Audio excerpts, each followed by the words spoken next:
All right. I'm interested in propaganda. A few years ago, I went to a march with a bunch of other sort of New York digital politics kind of people.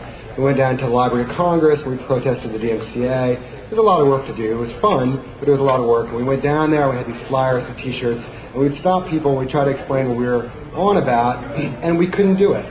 The person would finally stop, and they'd say, "Well, okay, what's your cause, wacko?"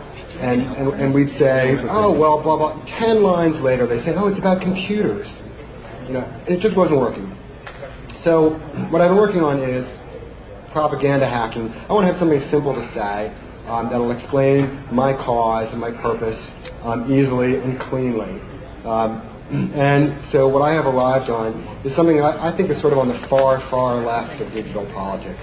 I think I probably would go, intentionally probably would go to the left of, I don't know, most people, and just say intellectual property is wrong. So that's purely a preface to explain what I'm doing here and what the purpose of it is. This is going to be sort of a fire and brimstone thing in a certain way. It's not really, I'm used to giving technical presentations, but it'll be fun anyway.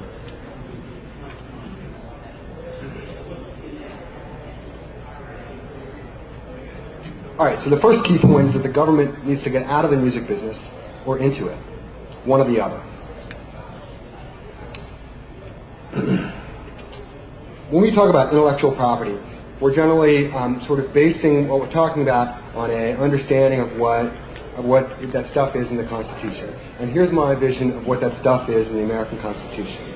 When the founders wrote the copyright clause, they did two things. One of the things they did was that they conjured up an industry out of thin air. There was no intellectual property industry, and it was created from scratch in that moment of guaranteeing that there would be such a thing as intellectual property, which doesn't exist in nature. And number two, the founders created a government policy towards the arts.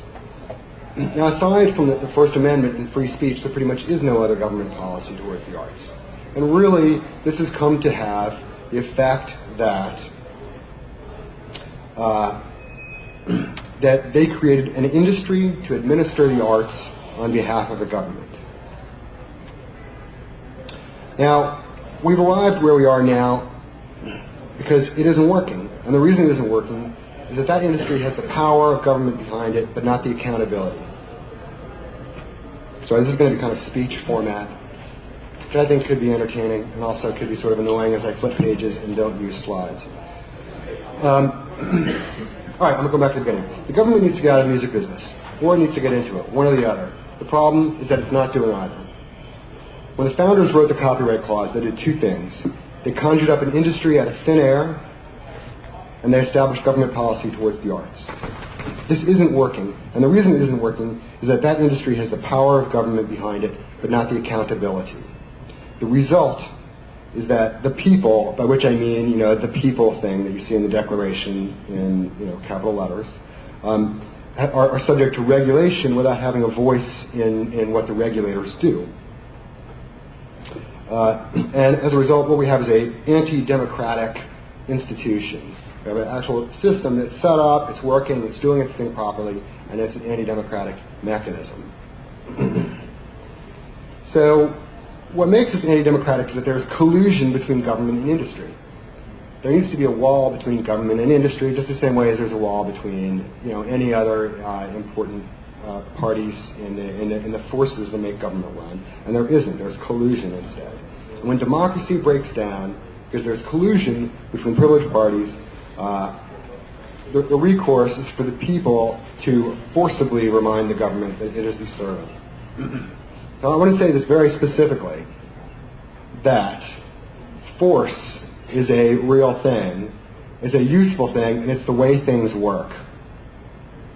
And not only that, it is the way democracy works, is that the people have to not ask the government to do the right thing, but tell it. Government does the people's bidding unwillingly as a rule. Pretty much anywhere near the top, people in government are these ambitious, fairly unscrupulous people. Maybe they're scrupulous, they're definitely ambitious, they're pretty hardcore. And they're not there to anyway, they do our bidding unwillingly. Government always strains against democracy and always has to be forced to do the right thing. It doesn't want to be accountable. It wants to be elected for life. The arts are only a danger to political careers. Politicians, strategically or tactically, need to keep the arts as far away as possible. The arts can do nothing for them, at least in America. Obviously, in France, presidents write books of poetry and stuff like that, but that's not the way it is in the U.S. So to keep the arts at arm's length, politicians have established these proxies to do administration, and proxies are not democratic institutions. Proxies are neither in the government nor out of it. So when the founders established a proxy body to enact policy towards the arts, they created not just an industry, but a super industry that has special powers. And when the founders wrote the copyright clause, they abdicated their responsibility to make a government which is responsible to the voters and the people. I don't want to sound paranoid, and I don't want to make up a conspiracy theory. What I mean to say is that history, it has a frame and it has a meme. A meme is the stuff we see in the Constitution, so it's all the thoughts and the ideas behind it, but they're really just ideas. And those ideas survive or die according to the rules of memes. So memes, they're catchy, they're short enough to be memorable, maybe they're sexy. There are a lot of things that can help them live or die. And that's the stuff in the Constitution. And then there are frames. There are actual, real things. And I'm sorry. Next to the memes, there's a reality. Reality is basically a thread of institutions. So it's land ownership, buildings, investments, apprenticeships. Apprenticeships bring you into a career for life, and you hold on to it for a long time. And then you teach an apprentice, and so on and so on. You have all these links. And this is how history is made up. This is how you get this long, continuous chain of things that stay more or less the same over time. And you have judicial precedents as part of the reality of things. The reality of IP, the reality of intellectual property, is that it stands for the thread of institutions that have been linked as a series of businesses since the writing of the Constitution and since the establishing of these early intellectual property industries. The thread is a specific industry. These institutions are a specific industry. They're not any other industry. They are not the digital industry. They are not the intellectual property industry. And they're not the arts industry. They have exactly one product. So from that point on, the way we got to this moment is just by what you'd expect to have happened. One is that the industry that was created by the government and protected by it deliberately gets to do what it likes. The idea that Napster or the .coms can get in and compete with it is fundamentally wrong. And the idea that we can go to court and ask for a special privilege or to ask to have Napster certified as a legal business is wrong because it's de facto illegal. Number two, the music industry and the IP industry is part of the sin industries and it operates in the shadows. So along with the tobacco industry, alcohol, sex industry, drugs, gambling, it works in secrecy. So, for example, if you try to learn anything about an actual music industry or a music business, how they really work on the inside, any reasonably large business, you'll find pretty much nothing. They're completely closed. Just go to the website of Universal, and you'll see nothing but public relations. These are not open to the public. And that's unlike a lot of other businesses and industries. It is secretive. It's unbelievably sleazy. It lives on payoffs. It doesn't actually sell anything. It says it doesn't say give us money and we'll give you music. It says give us money and we won't sue you. Give us money and we won't hurt you. That's the IP promise. And an example of this is with ASCAP. The music licensing organizations do what they do because they have a right to sue a bar for very little, and they have very little. They have very loose reins in them as far as what they can do. So the bars pay up regardless of whether or not they're going to play any ASCAP licensed music because the threat is so serious. So the problem here, the music industry is acting as an arm of government. And at the same time, it doesn't have the constraints. It doesn't have the oversight, there's no vote, there's no disclosure. There's no opportunity to throw the bastards out, and this is on purpose. What it does have in common is power by fiat, and that's what democracies are formed to prevent. So I was talking to my friend Mike after a Lawrence Lessig speech we saw, and Mike and I sort of both noticed the same thing without even really having to say it, and that was that there was a huge part of the conversation about intellectual property that wasn't really getting said. The EFF, guys like John Gilmore and Lessig all sort of agree that we're losing and we need to seek a compromise. The point our advocates would have us believe is that this is about balance between speech and copyright. And it's true that when you go to Congress and you ask for something and you want to represent the hackers, that's a relatively mild line that's pretty good. But I think it stinks because it's wrong and it's totally beyond the point. Here's a quote about Lessig just to articulate what I mean. Lessig urges us to treat the copyright clause as striking a balance between private intellectual property and a public intellectual commons. Should the balance tilt too far, the public will risk losing its constitutionally mandated right to a vibrant public domain. Well, we really are losing all over the place. We're losing all over the place, right? We're getting killed in the laws. Stuff like the CBD TPA is, laughable. It's incredible how badly we're getting punished in the legislatures. We're getting all the traditional attacks against the sin industries, where manufacturers are punishable just for existing because you want to, hate the sin but love the sinner, and that's why we're allowed to attack manufacturers of file sharing and other digital freedom for the goods. We're losing the courts. We're losing the world of public perception. Everybody agrees this is piracy, that file sharing is piracy. Nobody disagrees. And I argue this point all the time, and I can't even convince people who agree with me that file sharing is not piracy. And the idea that the 5% loss in business by the music business is due to file sharing has been pretty well sold. So we lost those things pretty well. But it doesn't matter.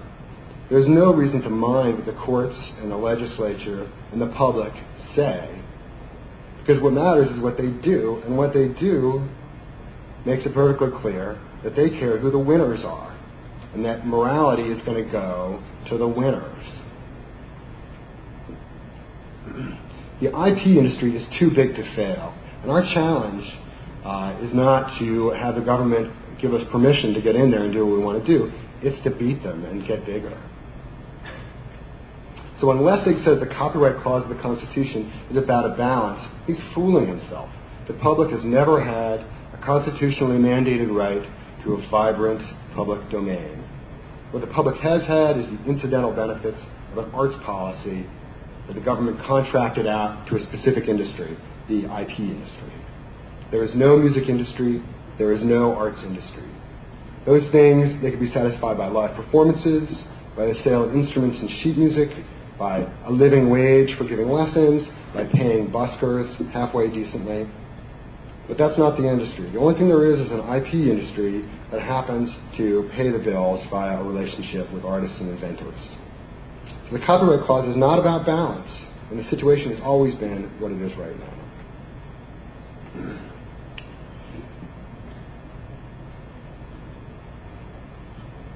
So what the situation is right now is what you get from the combination of secrecy and privilege that's built into the copyright clause. Arbitrariness and self-dealing.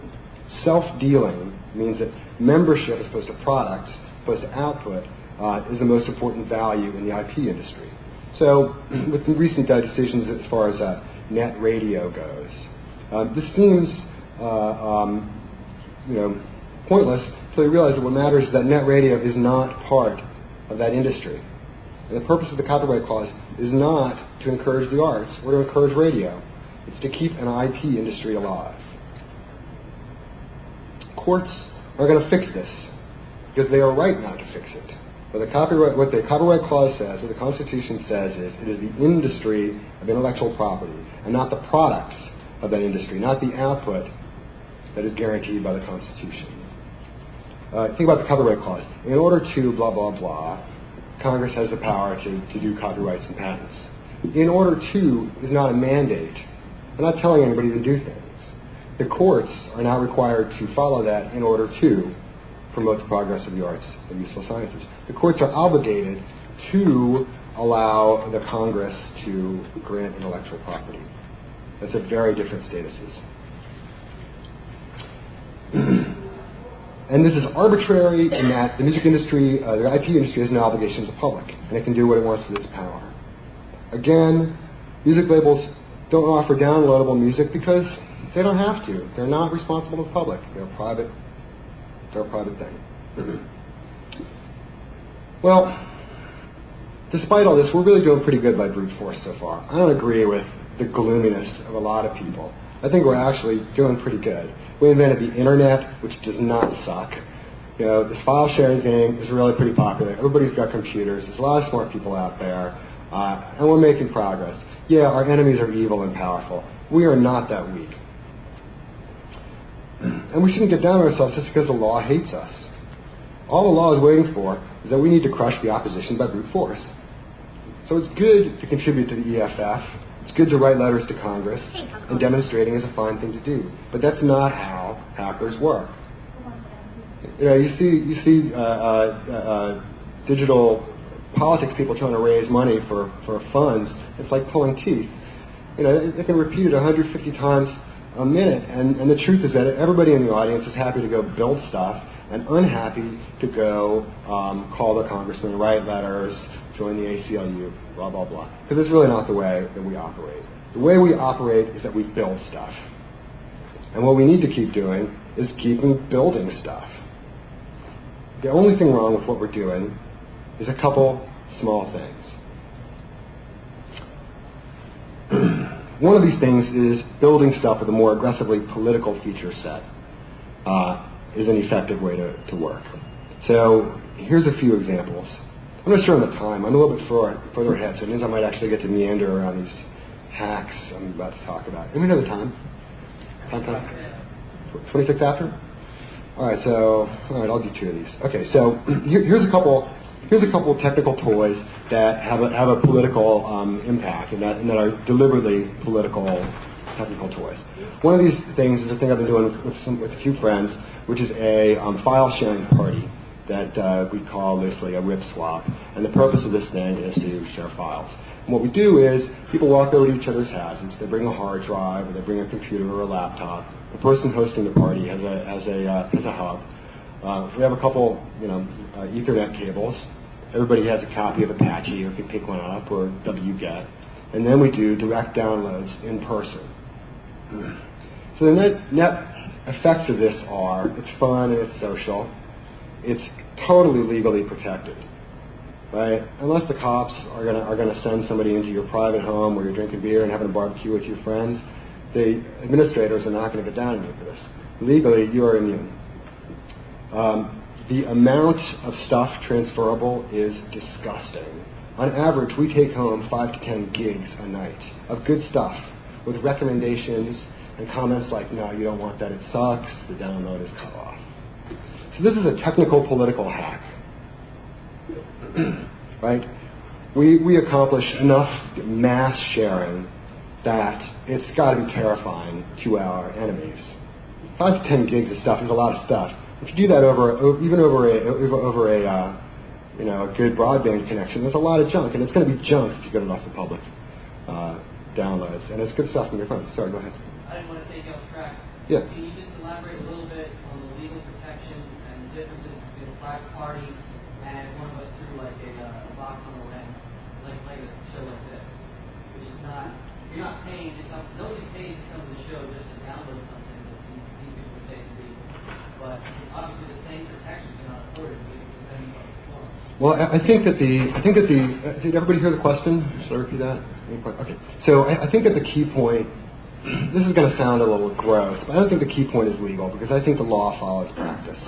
And I think that it doesn't really matter. What matters is, are you going to get busted? Are the cops going to come in and do it? The cops, the record industry doesn't want to have photos in the paper of thugs breaking down your front door. They would be a lot more comfortable about it here because this is the smelly hacker thing going on. But if you had I think if you had a cool party at your loft in a sort of rave sort of context, drugs, loud music, all night, it would be pretty cool. You had like. And the cops wouldn't want to really go in there. It wouldn't look good. It'd give you good publicity. So, I mean, the answer is it works to get publicity. My friends put me a box on the land and had like very few every since and everything. Phenomenal. We found out it was awesome. I have a friend with the collection that Yeah. That's phenomenal. So, okay, so the point of these things is that this is a political and technical hack, right? Our bandwidth is disgusting. As Kevin said to me after one of these things, he emailed me the next day, he said, okay, well, I got 10 gigs for a ride on the subway here and back, so my throughput kicked ass on my cable modem. And it's a political hack because it's really scary to our opposition if we spread the practice. So my point here is, by using your inventiveness, you don't have to do what our sort of leaders say you have to do, which is flyer, sign petitions and so on. Taking action is effective, and since taking action is what we do well, the only thing you have to do differently is apply your creativity more directly and maybe more aggressively. Yeah, go ahead. If you're doing these things privately, how would it scare them? How would they even know about it? Would you tell your friends about what you do with your other friends about all this file sharing and hope that it gets to them? How would they find out about it? In a journalist with like a big PR list and be like, hey, this is a trend. They eat that shit up. Oh, yeah. Like this is news, and then like what are you gonna do? Right, or give talks about it. I think we all follow. And another similar sort of political technical hack is a thing called a friend net. And you got to have a name for your projects, and that's the catchy name for this project. The idea of a friend net is that it's a file sharing network. So it's about downloading stuff from your friends' computers over the internet and not in person. And the difference is that you only connect to your friends. You should never have a connection to somebody whose phone number and email address you don't have and whose face you don't know. You got to know them a little while, right? And so from there, it's all just fun technology. There's a lot of interesting problems in networking that come up with that. So for example, you have this extremely delayed way of going because your friends aren't online all the time, and you're going to have to cache listings. It's an entertaining set of problems. But the net result on a political level is that this is a cell structure, right? It's the same thing we want to use to do true evil. We're not trying to do true evil. We're trying to do true good, right? But our opponents are true evil. We're great. We're the forces of good. And we're going to have to be strong about it. This is a cell structure. It would be nearly impossible to break something like that. So to reinforce that point, technology and hacking and not traditionally political things are positive political things to do. I think you were first.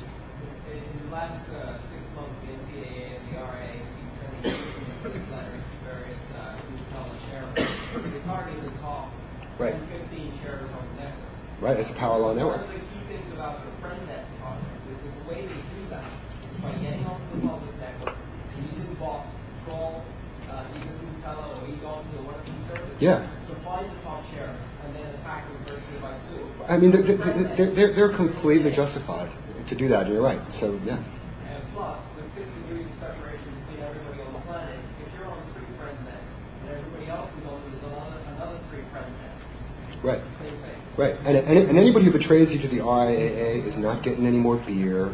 They're not coming over to watch TV anymore. So your friends aren't going to do that very likely. I have a little ways to go. It's not really. I'll try to come back here and make some time. All right. So we're doing pretty good by reinforcing. I lost my place. Blah, blah, blah, blah. Okay. The point is we shouldn't get down on ourselves because the law hates us. Writing letters to Congress is not how we operate. What we need to keep doing, what we need to do is exactly what we're doing right now with 2 small differences. The first one is political, technical hacking along these lines. And the second one is we have to stop fucking apologizing for being who we are. I just don't get it. I really don't get it, you know. I don't know anybody who feels on a moral level that file sharing is stealing. I mean, I'm a fanatic for this subject, and I ask everybody, and I ask them, you know, for 45 minutes, and they never think it's stealing. They don't even think it's wrong, usually. They just think it's bad, like they're masturbating or something. You know, and nobody really feels like masturbating is bad. They don't think it's really kind of fun, right? But everybody has to say everybody has to say they feel it's bad, and everybody has to say that they feel that file sharing is bad and evil. And this makes no sense in the world, because we are shooting ourselves in the ass so badly it's ridiculous. We have to stop fucking apologizing for what we're doing. Here's a quote from http:// ridiculously long URL. Anybody can ask me about it. If real property rights mean anything at all, people should especially have the right to use the very body and brain they own to solve problems, create products, and subsequently sell them, unrestrained by monopoly powers which some other entities are trying to exercise. Real property rights is what this thing is referring to, not abstractions of property rights that are somehow hardened into political doctrine. And the point of this quote is that there's an opposition between these abstract property rights that we call intellectual property and real property rights. That we have a powerful, real right to true property rights, and it's opposed to intellectual property. And there's nothing to apologize for there. We're obviously right. Are you doing a comment or a fix? Yeah, I'd like to do a quick comment. Basically, human beings, by their nature, I mean, they're social beings. I mean, monkeys are social beings and social creatures, and humans are not that far remote. So basically, your comment about everybody feeling that nobody admitting at any given time that file sharing is wrong is basically socially due to the fact that you're sharing digital data. If somebody else gets a copy, you're not losing a copy. It's not a tangible thing. Perfect duplication is possible just by the fact that it is a digital copy. Consequently, it literally, you are not losing anything by sharing, and in return, you're getting a satisfaction of giving. Well, the idea of rivalrousness is, it's true and it's important, but it's also easy.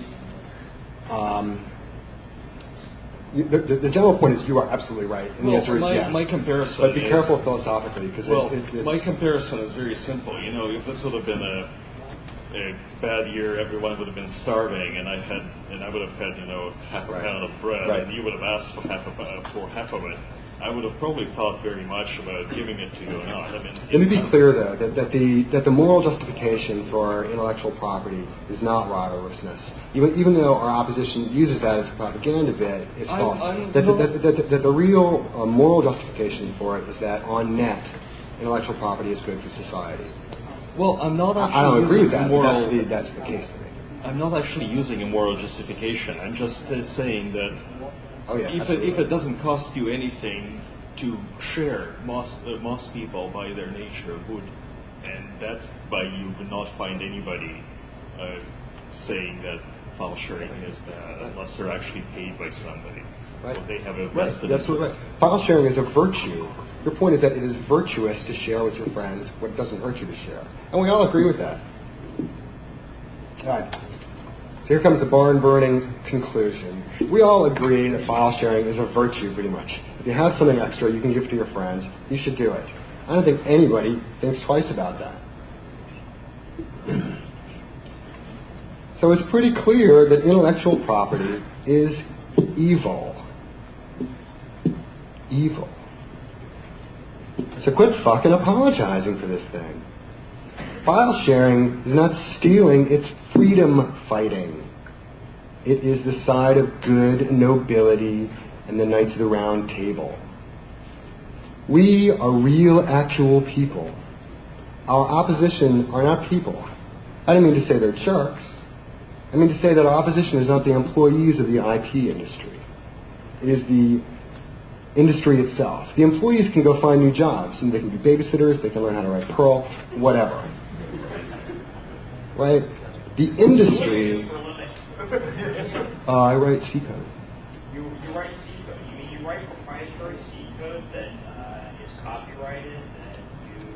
I'm sorry. I love having shills. I love having shills in place to have this conversation with. I'm absolutely for it. But let me get to the end and then we'll do it. Okay? Thanks. We are real, actual people. Our opposition is not people. It is an industry. The employees of that industry can go elsewhere, but the industry goes on and on and on, year after year and century after century. This is an opposition between us, humans, and the natural environment. We have moral rights. Our opposition doesn't. That's why we are freedom fighters.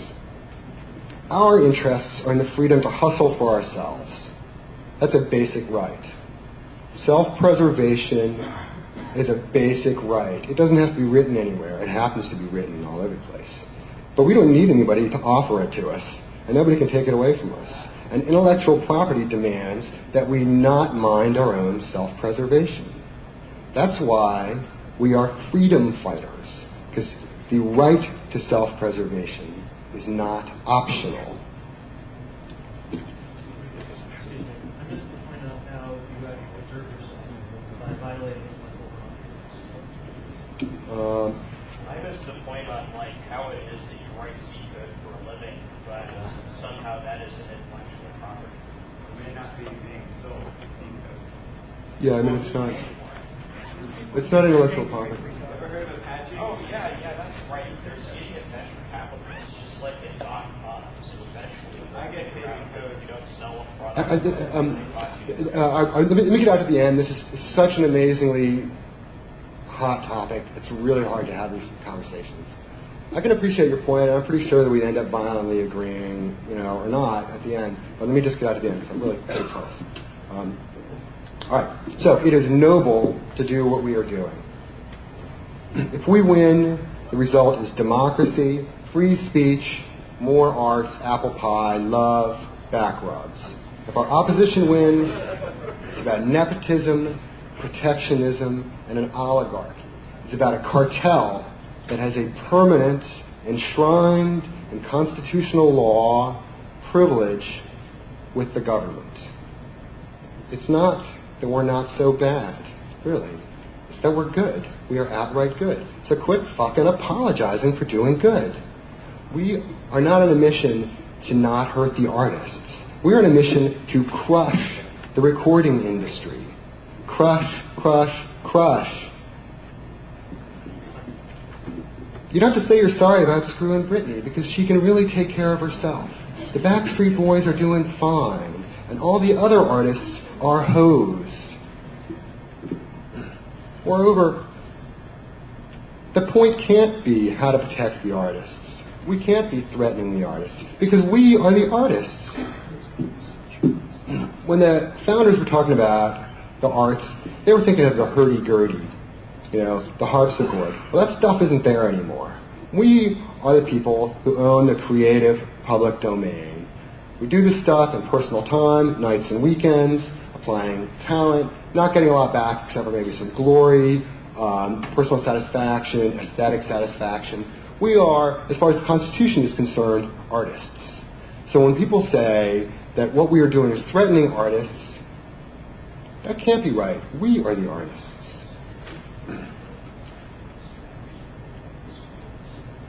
The point is not how to protect the artists, it's how to protect ourselves from the IP industry, our historic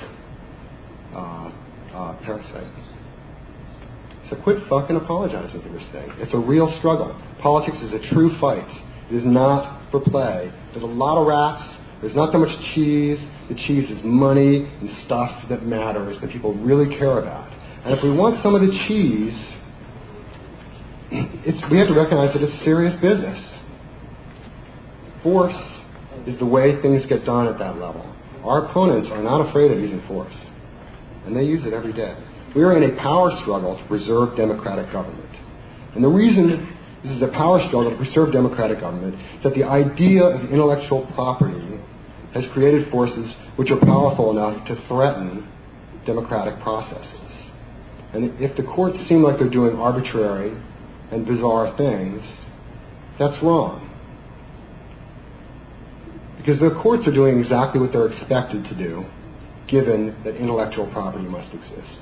If intellectual property is a valid concept, then what the courts have done and what the CBDTPA is and what all of our enemies want to do to us, what Palladium is okay. It is constitutionally enshrined. You can be one or the other, but if you accept IP, then you accept a permanent industry propped up until the end of the Constitution. And to prop it up, you have to give up your right to invent in favor of a right to have an intellectual property industry.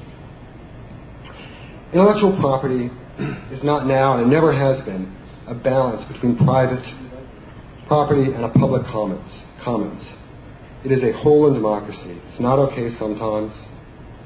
It's not okay for big kids to beat you up when they don't actually break anything. It's wrong all the time and in every way. So just quit fucking apologizing. And when it comes down to finding a meme, somebody asks you for 3 words or 4 words to describe what the point is, you just say, I don't believe in intellectual property. It's wrong. Thanks. Comments?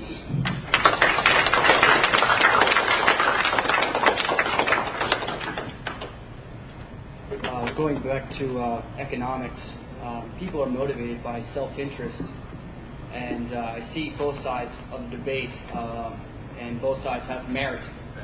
But I think if we can work on a way of, instead of arguing, IP rights, no IP rights, and starting to get to the bottom of how maybe we can compensate these artists for their time and satisfy that self-interest, I think we'll find a way to mutually work and let this prevail for the people as well as the artists. I think that I think that that's a point that everybody agrees with. That we really want artists to get paid. It's really important. But getting artists paid, my point here is that getting artists paid is not the point of the current system, and that anything we have been doing and that we could arrange to do to get the artists paid, we will be prevented from doing, unless the major net effect is to enshrine the IP industry. That is to say, if we exist, if the IP industry has to destroy us, has to destroy the artists to destroy us, it will, and that's what it's doing. So we can't have compromise because they won't accept it. Yes, actually, I sent Lucasfilm a check for $4 so I downloaded Star Wars movies before it came out, and they cashed it.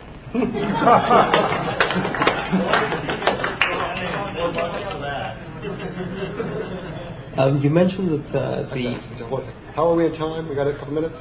About 10 minutes more. 10 minutes more, okay. just a clarification I would like.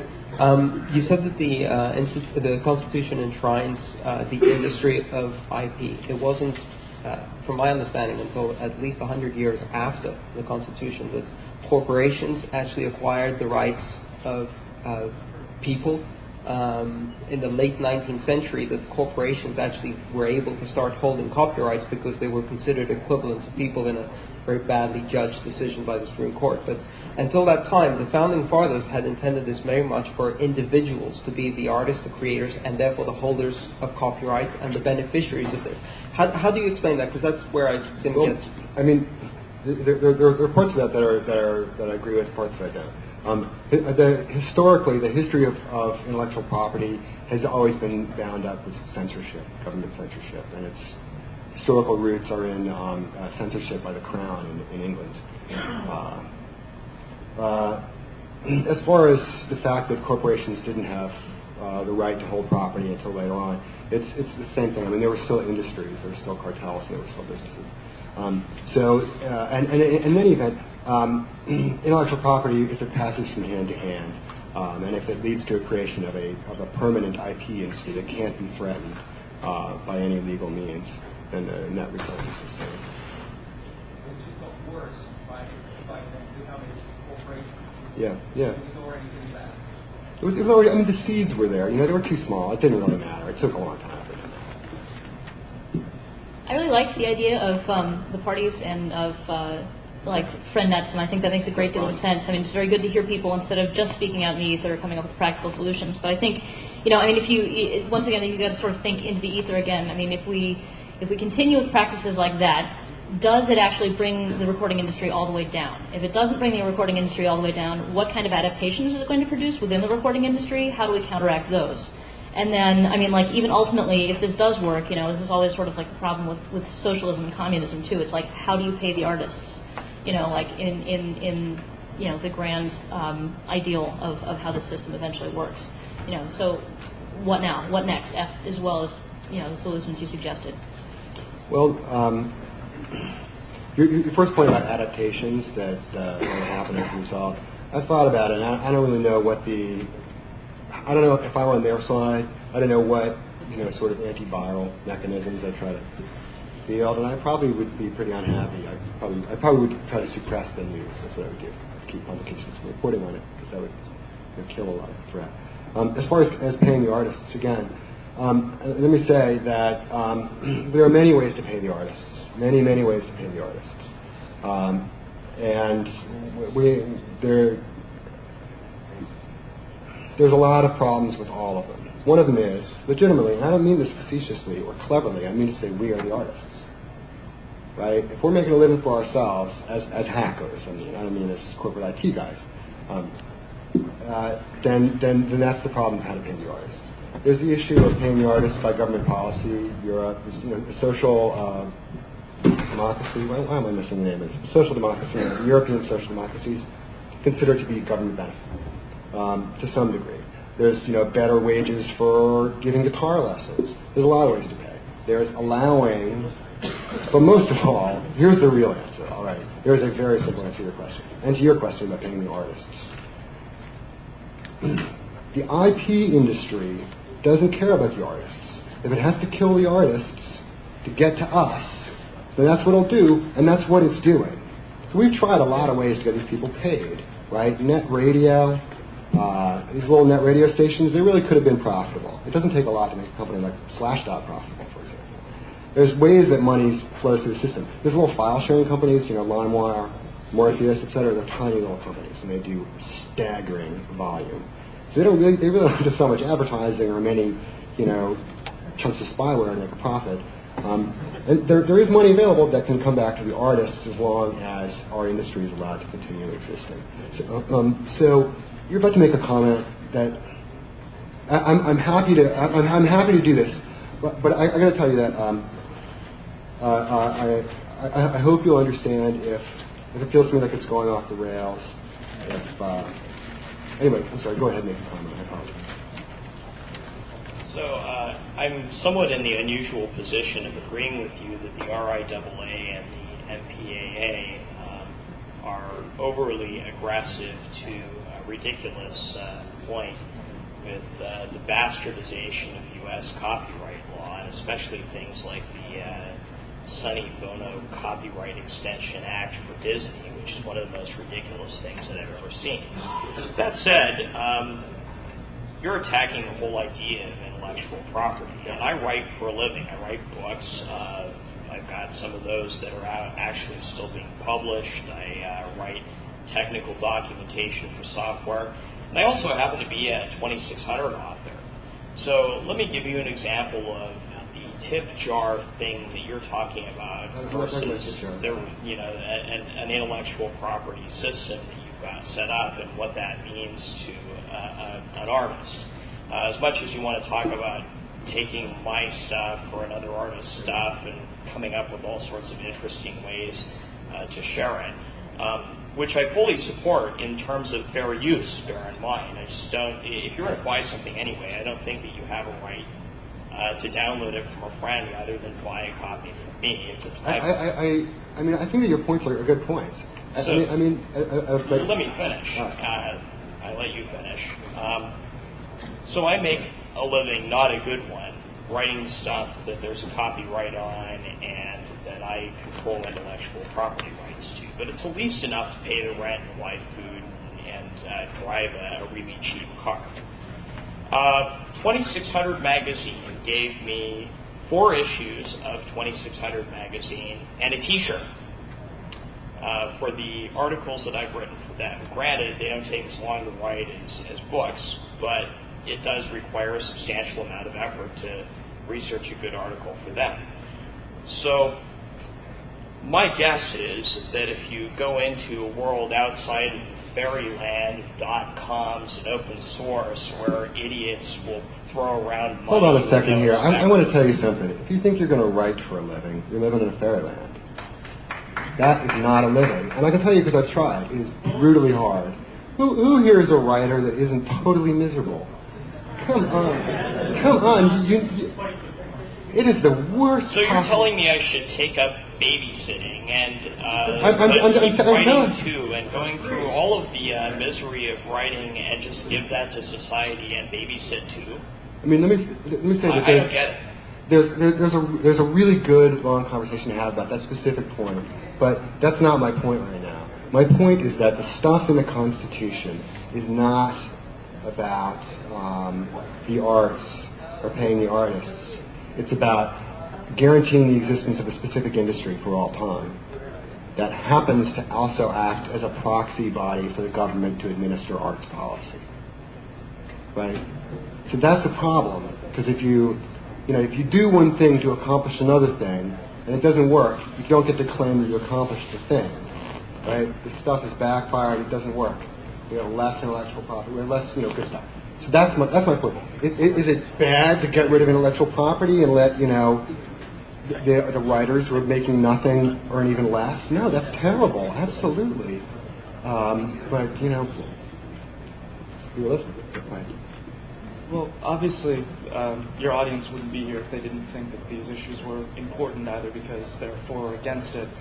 But when you bring in the DMCA and you mentioned Palladium, and you get into issues that aren't just about the people who can afford to have computers and big bandwidth pirating people's music, you get into what I think I doubt anybody in this room would say that the really insidious part of the DMCA is preventing researchers from testing encryption schemes that have been endorsed by media companies. When you're preventing scientific development through these laws, that's a little bit more important than rich kids getting their free music. So as somebody who is out there trying to combat what I would say, what I think a lot of people would say are the more important parts of these bad laws, it really hurts us to have the people saying, we want our free new DJ Shadow record. Well, I mean, I hear you. But here's my thing. I have nothing but respect for people who are doing political work. I'm not doing it, and I'm reaping any benefits that are being reaped. That's a great thing. But I think that the people who are doing the political work are going to keep, going nowhere, because nobody respects us. Really, they don't. They're not scared, or if they are scared, then that's all we have going for us. I mean, in Congress, do they care that Cory Doctorow is a really cool guy? I don't think so. They care that there's a lot of people sharing stuff, and They it's would scary. probably care when, a few years down the road, a number of U.S. academics, researchers, and businesses have to go abroad because they can't do their research here, and then the government can't tax them and make money off of them. You mean That's business would flee because of intellectual property? because of the various statutes in the DMCA preventing types of research. I mean, that costs the government money. That's what they get worried about. Yeah, no, I'm totally for that kind of thinking. I think it's very sensible. But I mean, I would say this is real world stuff, and the government will give our lobbyists and our journalists nice little treats if we, make them do it. I'd just like to address a couple points. First is the paying of the artists. It's often a big concern. How are the artists going to get paid if we trade the music for free? Well, a lot of the systems are already in place. Say, a lot of people use PayPal for selling their music, or they sell by mail order. The whole idea of a music and record industry is obsolete. You don't need it. It gets between the consumer and the musician, and it doesn't serve any other purpose. The musician now in the area of home recording can record an album for $1,000 with equipment that's easily available, and then he can sell it straight to the consumer without the guy in the middle taking 90% of the money. You don't need it. It's that simple. And as far as the TCPA Palladium stuff, I mean, people in this room are, like you said, build things. If you can use your talents to defeat those mechanisms, that's a noble thing to do. Because unfortunately what they're doing is they're sacrificing functionality at the expense of trying to protect somebody's profits, which is absolutely wrong. Thank you. All right, so before we go, absolutely to get to even though my good friend Clark Kent, I'm sorry, I should have said, Nelson Danoon is a really dumb pseudonym. It's just like a bad band name, so I was going to change it to something else. But I would like to be able to get email. So if you want to send email to me, you can send it to, anybody who wants to write it down. My last name is Gonce, G-O-N-C-E. You can Google me, I'll be the first result. So go ahead. And please do send me email. I want to hear what people have to say. Sorry, go ahead. I guess what I just wanted to say is there are a lot of artists out there that are very, very frustrated by the IP industry, and they feel that it's part of what's keeping them from having the freedom that they want.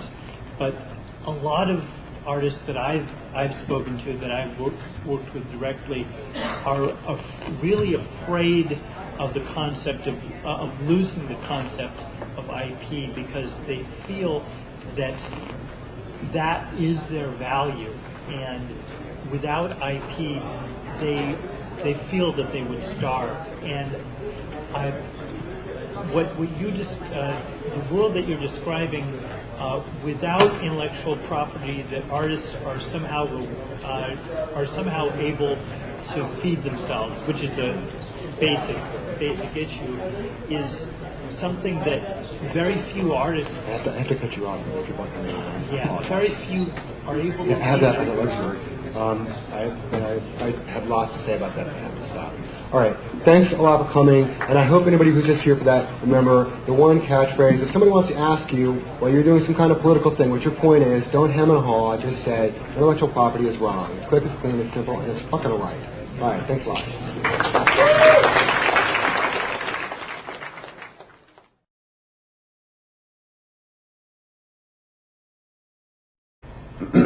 So to keep the arts at arm's length, politicians have established these proxies to do administration, and proxies are not democratic institutions. Proxies are neither in the government nor out of it.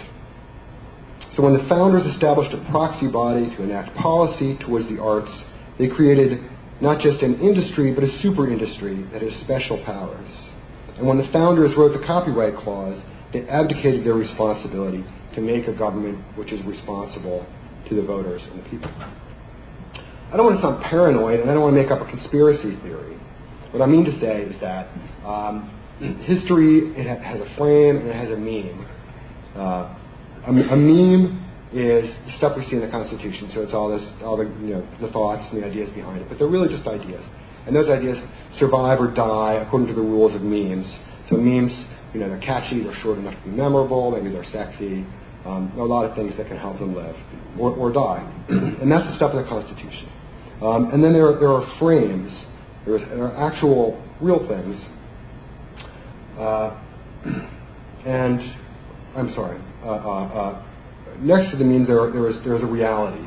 Reality is basically a thread of institutions. So it's land ownership, buildings, investments, apprenticeships. Apprenticeships bring you into a career for life, and you hold on to it for a long time. And then you teach an apprentice, and so on and so on. You have all these links. And this is how history is made up. This is how you get this long, continuous chain of things that stay more or less the same over time. And you have judicial precedents as part of the reality of things. The reality of IP, the reality of intellectual property, is that it stands for the thread of institutions.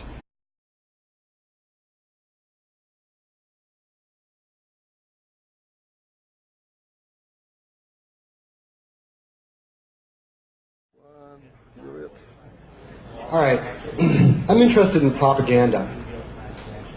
A few years ago, I went to a march with a bunch of other sort of New York digital politics kind of people. We went down to the Library of Congress. We protested the DMCA. There's a lot of work to do. It was fun, but it was a lot of work. And we went down there. We had these flyers and T-shirts, and we'd stop people and we'd try to explain what we were on about, and we couldn't do it. the person would finally stop and they'd say, well, okay, what's your cause, wacko? And we'd say, oh, well, blah, blah. 10 lines later, they say, oh, it's about computers. It just wasn't working. So what I've been working on is propaganda hacking. I want to have something simple to say that'll explain my cause and my purpose easily and cleanly. And so what I have arrived on is something I think is sort of on the far, far left of digital politics. I think I probably would go, intentionally probably would go to the left of, I don't know, most people and just say intellectual property is wrong. So that's purely a preface to explain what I'm doing here and what the purpose of it is. This is going to be sort of a fire and brimstone thing in a certain way. It's not really, I'm used to giving technical presentations, but it'll be fun anyway.